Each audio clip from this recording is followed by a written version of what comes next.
Bonjour à tous. Alors aujourd'hui, nous allons traiter des compteurs et des compteurs qui sont une application des bascules. Sauf que nous allons traiter tout simplement dans cette séquence des compteurs et des compteurs spécialement asynchrones.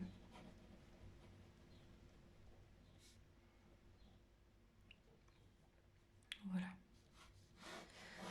Alors déjà une petite présentation des compteurs. Alors un compteur est tout simplement un composant ou un branchement de composants qui permettra de réaliser la fonction de comptage. Ce qui veut dire tout naturellement de 0 jusqu'à 10, de 0 jusqu'à 1, peut-être sur d'autres types de langages ou de codes comme le code Gray, vous aurez peut-être à faire de 0, 0, 0, 1, 1, 1, 1, 0, c'est-à-dire un compteur qui réalise cette suite-là. Voilà. Donc les compteurs, on arrive quand même à les classifier, donc on parle de classification des compteurs.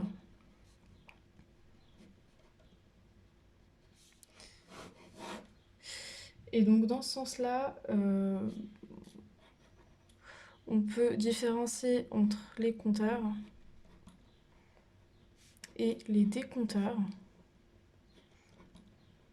Vous l'aurez deviné, c'est une question de sens. Le compteur réalise un comptage croissant, le décompteur réalise un décomptage décroissant. C'est-à-dire, pour un compteur qui réalise un comptage de 0 jusqu'à 10, un compteur serait tout naturellement de 0, 2, enfin 1, 2, etc. jusqu'à 10, et puis un décompteur commencera de 10 jusqu'à arriver à 0. Nous parlons aussi du code. Donc on peut, alors, première classification est sens basé. Deuxième classification est plutôt sur le code.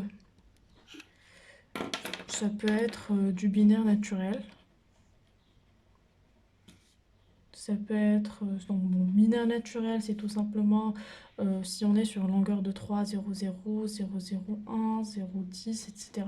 jusqu'à saturation 1, 1, 1. Sinon, ça va être du code Gray, si vous voulez, donc c'est du binaire réfléchi.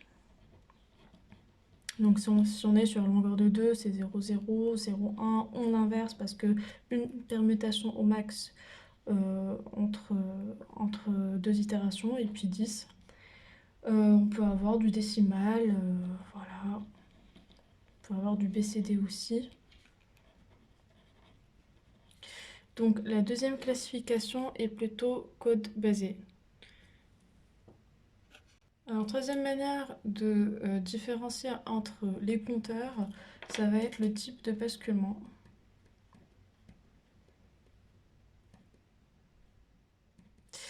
Et dans ce sens-là, on a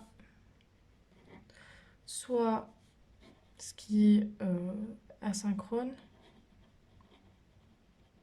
soit ce qui est synchrone. Donc des compteurs synchrones ou des compteurs asynchrones. Vous allez voir que les compteurs asynchrones, l'horloge entre les branchements est interdépendante de la bascule qui précède. Quand c'est le cas d'un compteur synchrone ou un décompteur synchrone, on a une et une seule horloge partagée par l'ensemble des composants du branchement. Voilà. Ensuite, vous avez le mode de comptage, et ça par contre c'est très important.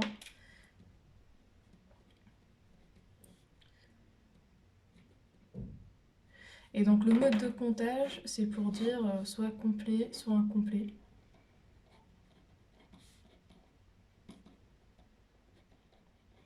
Je m'explique, je dis que j'ai un compteur, exemple, un compteur décimal, tout naturel, complet.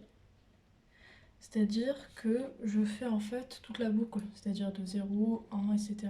jusqu'à 10. Quand je parle d'un compteur décimal incomplet, je suis dans le cas de figure de réaliser soit une partie éventuellement, c'est-à-dire que ce que réalise mon compteur, je vais le nommer X, l'ensemble X, et partie incluse de l'ensemble 0, 1 jusqu'à 10. D'accord? Ça peut être de 2 jusqu'à 5, ça peut être voilà, en entier, ça peut être de 3 jusqu'à 7. De toute façon, vous l'aurez compris, c'est une partie de l'ensemble des possibilités d'un compteur décimal complet. Voilà. Voilà, c'est une petite introduction par rapport au compteur, donc on arrive à les différencier de manière à connaître le sens, le code qu'ils réalisent, le type de basculement et le mode de comptage. Alors maintenant, une petite introduction au compteur. Quand vous avez une bascule, c'est-à-dire une sortie normale. Avec une sortie normale, peu importe la bascule que j'utilise, peu importe ses entrées, elle permettra d'avoir deux états, soit 0, soit 1. Si j'ai une seule sortie. On est bien d'accord. Donc, avec ça, si je souhaite réaliser un compteur, je pourrais compter jusqu'à 1. Donc, je compte 0 et 1. De toute façon, le cardinal de l'ensemble que je pourrais compter est tout simplement limité à 2 puissance 1. Alors, si je souhaite compter, on va dire, dans le cas du binaire 0, 0, 0, 1, 1, 0, 1, il va me falloir tout simplement 2 puissance 2, c'est-à-dire 2 sorties.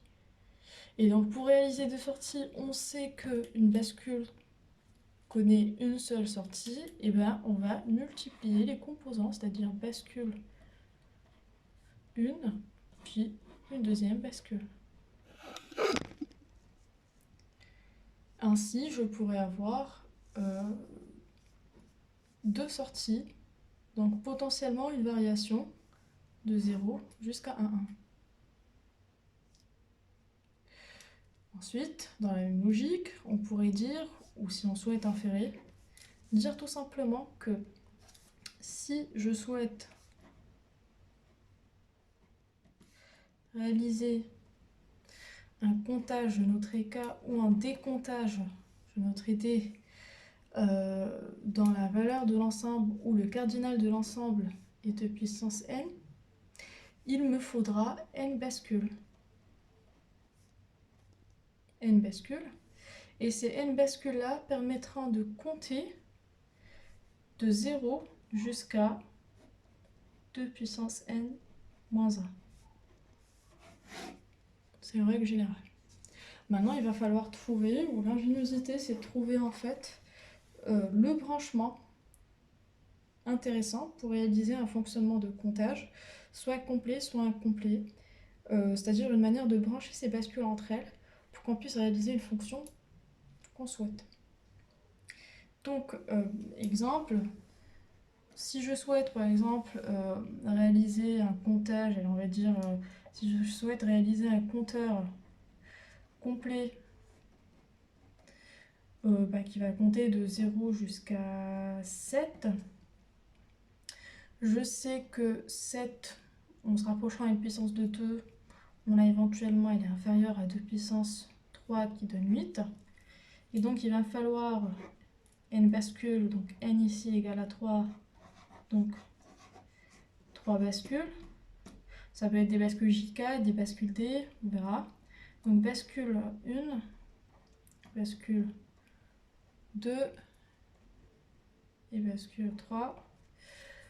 La variation de ces 3 sorties-là permettrait dans un branchement donné, si on le branche par exemple à un affichage LED, enfin je dis n'importe quoi, si on le branche à un scoop d'affichage, ça permettra de faire varier les 3 entrées. Je dirais que alors, ma sortie Q0, Q1, Q2, on va regarder les mêmes poids, c'est-à-dire que 0 varie ici, Q1 varie là, Q2 varie là. Ces variations-là pourront réaliser la plage de valeurs de 0, 0 jusqu'à 1, 1, 1. Et donc, j'aurai éventuellement une correspondance en décimale pour un compteur de 0 jusqu'à 7. Voilà. Donc, quand on vous demande de réaliser un compteur complet ou incomplet, vous cherchez la puissance de 2 la plus proche, de telle manière à ce que le plus grand nombre qu'on souhaite compter ou décompter soit inférieur à 7 ou égal à 7 puissance de 2, bon, inférieur strictement à 7 puissance de 2, et la puissance de 2 sera éventuellement le nombre de bascules qu'on aurait à brancher. Et donc l'intervalle à compter, ça va être de 0 jusqu'à 2 puissance 3 moins 1 et qui est égal à 7. Donc on est bien sur ce qu'on souhaite réaliser. Voilà.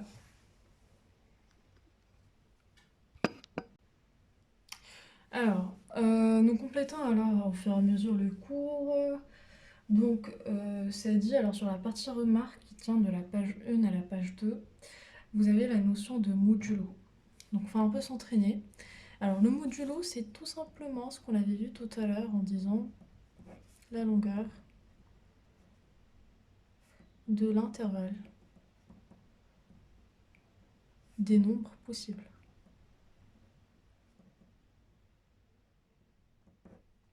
Voilà. C'est-à-dire, alors, quand vous avez, on va prendre un exemple. Alors, nous reprenons donc le modulo, c'est tout simplement la longueur de l'intervalle des nombres possibles. C'est-à-dire que ça va être le nombre, tout simplement décompter votre intervalle des possibilités par rapport à un nombre de sorties de vos bascules possibles. Vous avez, par exemple, C, c'est un complet modulo 10, c'est-à-dire il compte de 0 jusqu'à 9. En faisant le comptage, c'est-à-dire vous allez faire 9 moins 0 plus 1 pour avoir le nombre de chiffres dans votre intervalle. Donc un compteur BCD, c'est tout simplement un compteur décimal. Il va réaliser 0 jusqu'à 9, donc exactement 9 moins 1, 9 moins 0, plus 1. Et donc c'est modulo 10.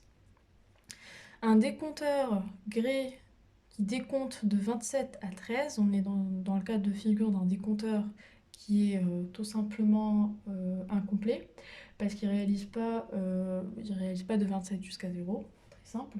Et donc dans ce cas de figure-là, même calcul, 27 moins 13 plus 1, ça vous fera 15. Un compteur en binaire naturel sur n bits est un compteur, donc vu qu'on ne précise pas, ça va être un compteur complet. Donc compteur complet, même calcul sur n, ça va vous faire n moins 0 plus 1. Donc un compteur binaire naturel sur n bits, il va plutôt faire de 0 jusqu'à 2 n moins 1 plus 1, donc 2, plus 2 puissance 0, donc ça va faire tout simplement 2 puissance n. Un décompteur en binaire naturel sur n bits, 2 puissance n. Un compteur en code gré sur n bits, encore une fois 2 puissance n, parce que rien ne changera. C'est chaque bit ou chaque sortie peut avoir deux valeurs 0 ou 1. Donc l'ensemble c'est 2 puissance n. Un décompteur synchrone à cycle incomplet sur 6 bits en sortie qui décompte de 59 jusqu'à 4. Même calcul, 59 moins 4 plus 1, ça va vous faire 55 plus 1, donc 56. Un décompteur en binaire naturel à 6 et qui est modulo 64. On pose la question s'il est complet ou incomplet. Donc pour savoir s'il est complet ou incomplet, il est complet s'il va faire de 0 jusqu'à 63. 63 qui est tout simplement 2 puissance 6 moins 1. Et il est incomplet s'il fera tout simplement une partie de cet intervalle-là. Alors lui par contre, il est modulo 64, donc il réalise éventuellement 63 moins 0 plus 1, donc 64 est le nombre de chiffres dans l'intervalle, donc il est complet et l'intervalle c'est de 0 jusqu'à 63. Ensuite, alors compteur binaire naturel à 5 bits qui est modulo 11. On se pose la question, donc naturel sur 5 bits, il réalisera tout naturellement de 0 jusqu'à 2 puissance 5 s'il est complet. 2 puissance 5 moins 1 s'il est complet.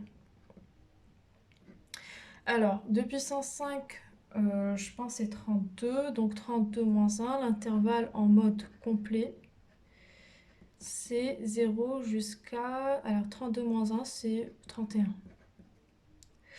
Nous, il réalise de 0 jusqu'à 11, donc jusqu'à 10. Et donc, il est incomplet. Parce qu'il réalise 0 jusqu'à 10. Parce qu'on dit, quand on dit modulo 11, c'est-à-dire qu'il réalise un certain n plus 1 égale à 11. Donc mon n égale à 11 moins 1, donc égale à 10, donc de 0 jusqu'à 10. Voilà, 11 états différents. Ensuite, on se dit, alors quel est l'intervalle exact des valeurs de sortie? C'est de 0 jusqu'à 10. Voilà, et donc il était incomplet, donc de 0 jusqu'à 10. S'il aurait été complet, il aurait fait de 0 jusqu'à 31. Alors, pour reclarifier cette partie de modulo et d'une manière assez claire par des exemples types, on va différencier entre deux types de compteurs, ceux qui potentiellement sont des puissances de 2, ceux qui ne sont pas puissance de 2, comme ce qui est un peu dans le cas du décimal, du BCD, etc. Et tout ce qui est code binaire naturel, code gris, etc., c'est potentiellement où la sortie peut avoir de 2. Alors, le raisonnement est assez simple. Donc, j'ai un compteur BCD. 3 questions possibles qu'on pourrait vous poser. Soit il est complet, incomplet, intervalle d'état, et le nombre d'états. Voilà. Donc, un compteur BCD modulo 5, nombre d'états 5. Je sais qu'un compteur BCD réalise naturellement de 0, 1 jusqu'à 9 s'il n'y aurait aucune restriction. Donc modulo 5, il me réalise quelque chose qui est inférieur à 10, qui est tout simplement le calcul 9 moins 0, 9 moins 0 plus 1. Donc il est incomplet et l'intervalle d'état, ça va être les 5 premiers états, donc 0, 1, 2, 3 et 4. Encore une fois, donc un BCD modulo 10, il me réalise 10 états. 10 états, je sais que ça réalise de 0, 1 jusqu'à 9. Donc ça me fait alors 9 moins 0 plus 1 égale à 10. Donc il est complet. Et puis l'intervalle d'état, c'est de 0 jusqu'à 9.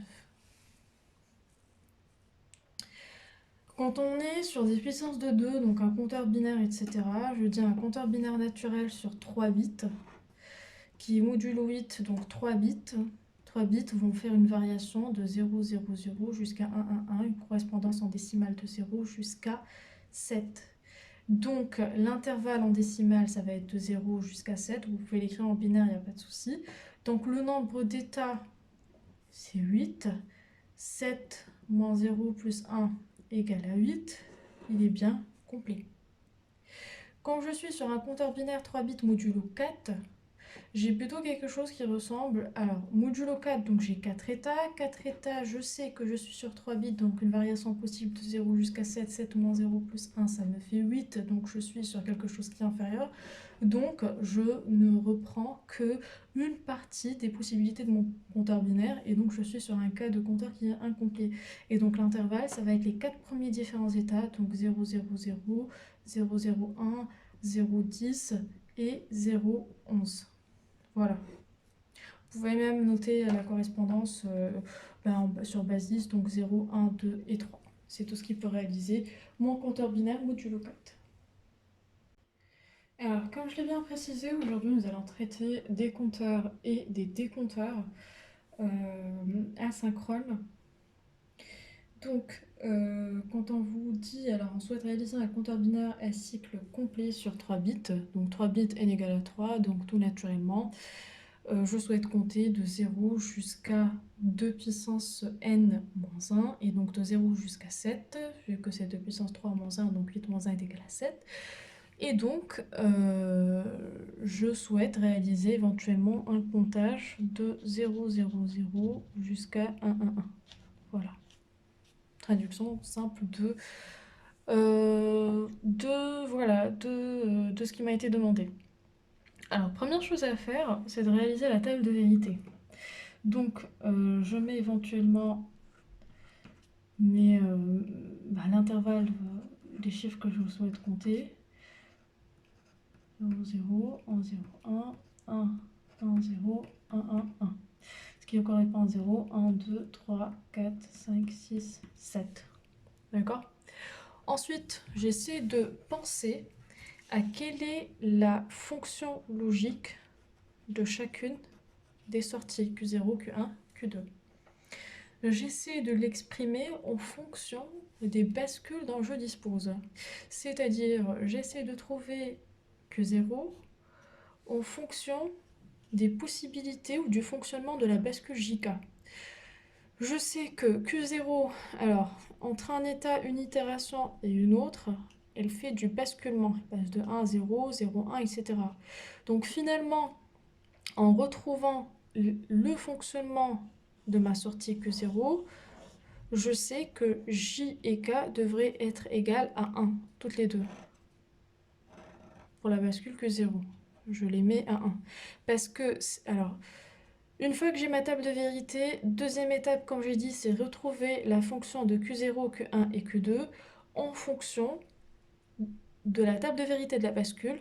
Donc je vois que je note qu'entre une itération et une autre, j'ai du basculement. Le basculement est assuré par un seul état de la bascule JK et qui est quand J égale à K et K égale à 1. Donc je fige J et K à 1. Pareil, Q2, elle est stagne pour deux états, mais elle bascule à 1, elle rebascule encore une fois, donc elle fait aussi du basculement, mais sur une période beaucoup plus grande que ce que fait Q0. Donc à ce niveau-là, encore une fois, de retrouver la logique derrière Q1 en fonction de la table de vérité des bascules dont on dispose permet de trouver la combinaison pour les entrées. Donc je fige encore une fois 1. Pareil, Q2, elle refait un basculement, mais sur une période beaucoup plus grande. Donc je fige J et K à 1. Une fois que j'ai réalisé la table de vérité, que j'arrive à trouver la logique derrière pour derrière figer mes entrées, il me reste à définir comment je branche mon horloge et mes sorties pour qu'elles soient interdépendantes. Donc la logique derrière est assez simple. Je me dis, si la période de basculement est pareille, j'aurai éventuellement une horloge pour l'ensemble, ce qui n'est pas le cas. Parce que Q1 bascule deux fois moins que Q2, Q0. Donc la période ici est beaucoup plus importante, la période est plus longue ici par rapport à Q0. Donc ce que je fais, c'est que je sais a priori que je n'ai pas H qui est commune, c'est-à-dire que H reprendra soit de la sortie Q0, soit de la sortie Q0 bar. Donc première logique pour trouver... Bon, je dresserai la logique après pour réaliser ce genre d'exercice. Donc une fois que j'ai réalisé la table de vérité, que j'ai figé mes sorties, je réalise mon chronogramme. Donc je me dis, alors tout est mis à 0 au départ. Je dis, il faut que quand j'ai un franc montant, que je réalise un basculement. Donc basculement jusqu'au prochain franc montant. Basculement jusqu'au prochain franc montant. Basculement. Basculement. Ainsi de suite. Voilà. Donc là, j'ai 1. Je me dis, donc là, j'ai la combinaison 0, 0, 0. Je devrais avoir la combinaison 0, 0, encore une fois. Donc 0, 0, 1. Là, il faudrait que je réalise la combinaison 0,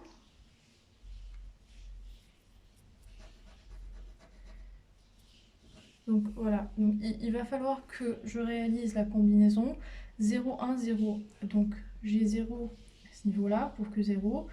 Là, je devrais passer à 1. Et là, je devrais encore rester sur 0. Donc je reste à 1. Donc là, j'ai encore donc la combinaison, j'ai 0, 0, 1. Donc là, j'ai la combinaison 0, 1, 0. Donc là, il faudrait que je réalise la combinaison 0, 1, 1. Donc 0, 1, 1, c'est tout simplement... Alors j'ai 1 pour Q0, je garde 1 pour Q1 et je garde 0 pour Q0. Donc là, j'ai réalisé mes quatre premières sorties. Ensuite, je passe, donc j'ai Q égale à 0, Q1 devrait être égal à 0, donc je bascule à 0. Et là, j'ai Q2 qui devrait passer à 1. Donc là, je réalise 1, 0, 0.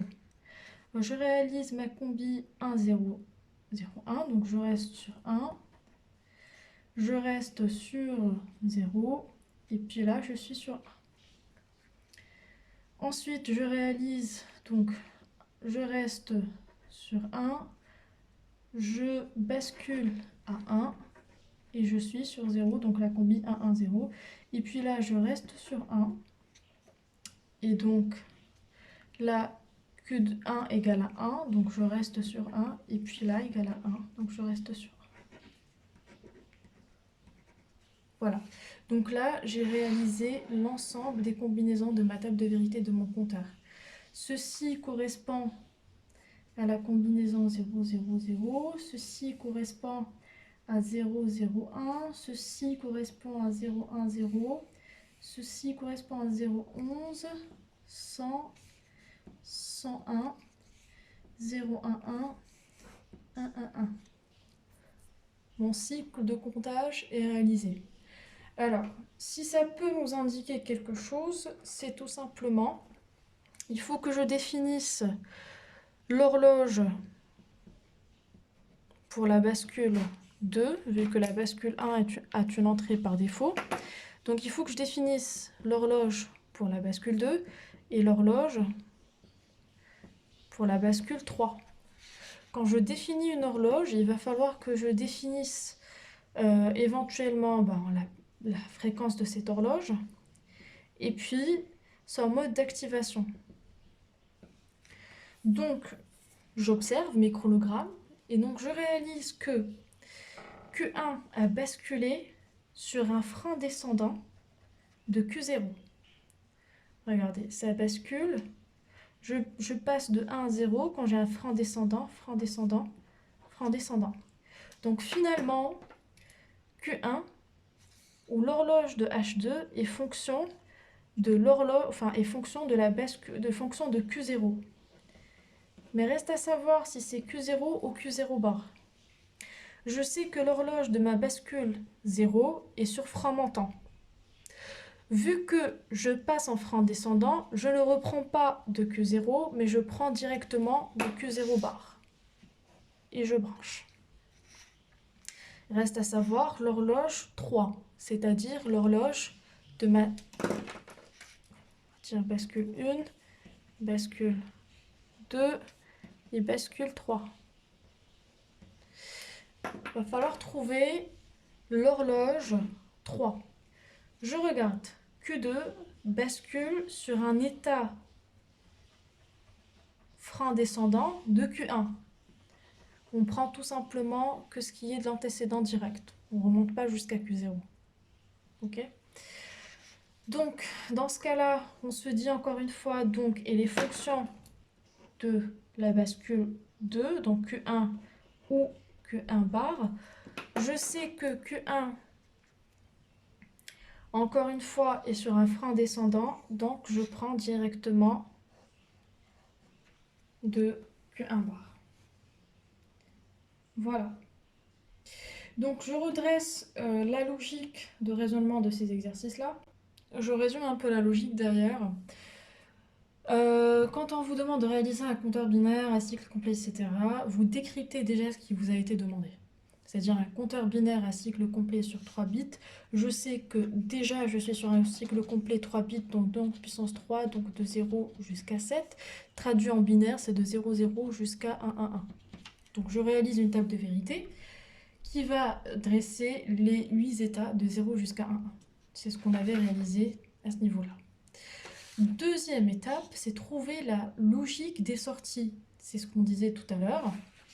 La logique des sorties, c'est-à-dire entre une itération, prenant par exemple la sortie Q0, entre une itération et une deuxième, on essaie de voir quel est l'état qui a été réalisé Donc on se dit que là, alors les états ils sont assez connus par rapport à l'ensemble des bascules, soit du basculement, soit de la mémorisation, la mise à 0, la mise à 1. Donc je sais que là, à ce niveau-là, il y a eu du basculement. Donc je dis que j'ai du basculement, dans mon cas, et donc je dis, alors le fait de retrouver l'état donnera une idée sur la configuration des entrées de vos bascules. Une fois qu'on avait dit qu'il y avait du basculement, et en se référant à la table de vérité de votre bascule Chica, on se dit qu'on ne réalise que du basculement que si, et seulement si, nous figeons les deux entrées à 1. Donc je fige mes deux entrées à 1. Certains mettent VCC, ça dépend. C'est pareil. Ensuite, donc JK, donc du basculement, donc J égale à K égale à 1. C'est les deux premières étapes. Troisième étape, je dessine mes chronogrammes. Alors, on a dessiné mes chronogrammes de telle manière à ce qu'on réalise l'ensemble d'états de ma table de vérité. Je retrouve l'ensemble des combinaisons. Donc, il faut juste le réaliser assez nettement et correctement. Une fois que je réalise mon chronogramme, ce qui me reste à brancher, c'est mes horloges. Donc, deux niveaux de réflexion pour l'horloge. Un, s'il est interdépendante de la bascule qui la précède, qui était notre cas, ou directement que toutes les bascules soient reliées à la première horloge. Donc on se pose la question, et pour trouver si c'est interdépendant ou pas, on se dit, si selon mon chronogramme, les périodes sont égales, c'est-à-dire la période de Q1, c'est la même période de Q0 que Q2, à ce niveau-là, elles sont toutes reliées à H. Si c'est pas le cas, elles sont fonction de soit QI, soit QI bar, pour le cas d'une horloge HI, une horloge HI plus 1. C'est-à-dire, pour ma bascule I plus 1, que je considérais 2, elle serait fonction de soit Q0, soit Q0 bar.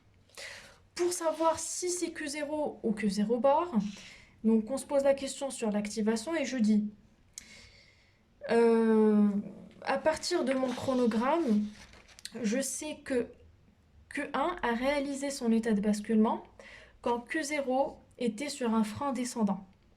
D'accord. Donc, si je choisis entre Q1, si je choisis Q0 comme étant la sortie, enfin l'horloge de ma bascule 2, je sais que Q0 par contre a été activé sur un frein montant. Là, je suis sur un frein descendant. Les deux sont différentes. Donc, si les deux sont différentes, je suis sur Q0 bar. Q bar. QI bar. Voilà. Si elles sont égales, je suis sur QI. Si j'aurais eu Q1 qui s'activait sur un franc montant de Q0, j'aurais pris, au lieu de Q0 bar, j'aurais branché H à Q0. Voilà. C'est un peu la démarche, j'ai essayé au mieux de la résumer. Donc vous décryptez, c'est assez facile. Ce qui reste à voir, c'est l'horloge. Si la bascule I et la bascule I plus 1 s'activent de la même manière, c'est-à-dire les deux sur un frein montant, vous prenez la sortie normale. Si les deux s'activent sur un frein descendant, vous prenez la sortie complémentaire. Si les deux... désolé, si les deux... Alors, je me reprends. Si les deux s'activent sur un frein, sur le même frein, c'est-à-dire frein montant ou frein descendant, vous prenez la sortie normale. Si elles s'activent sur deux freins différents, c'est-à-dire une sur un frein montant, l'autre sur un frein descendant, vous prenez la sortie complémentaire de votre bascule précédente. Voilà. Il reste un branchement par contre à faire. Donc si on souhaite réaliser la même chose mais par rapport à une bascule D, donc on raisonne, on sera plutôt... Voilà, donc il va falloir brancher. Je sais que dans l'état actif d'une bascule D, j'ai D, deux états, 0, 1, et donc j'ai ma sortie QN, donc là j'ai 0 et j'ai 1, donc c'est de la mémorisation.